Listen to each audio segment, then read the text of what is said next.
Bonjour, chers membres du comité.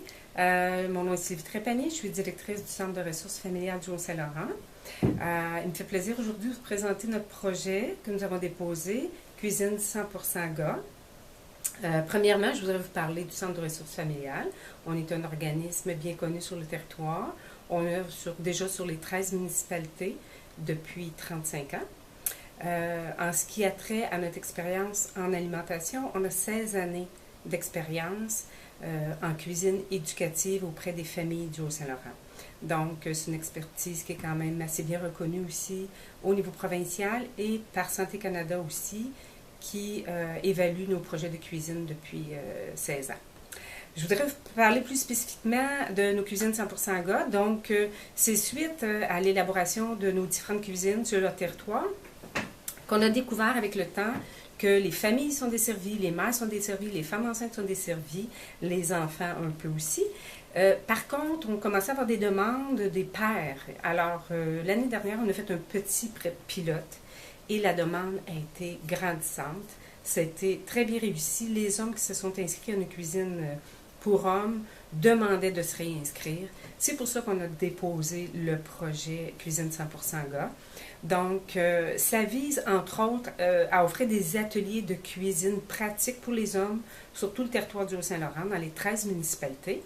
Et évidemment, ça va aller en fonction des demandes et des inscriptions. Ça va être une équipe volante avec une spécialiste en alimentation et un homme comme co-animateur, ce qui est très important pour vraiment aller chercher les hommes. Ça va être des cuisines très pratiques, très hommes, et c'est ça va être surtout le Haut-Saint-Laurent.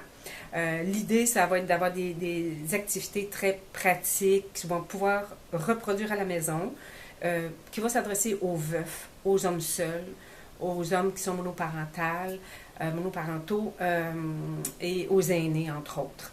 Je pourrais vous dire que déjà, même avant que le projet soit accepté par la crise, qu'on a eu comme réponse positive la semaine dernière, on a déjà des inscriptions dans 3 municipalités.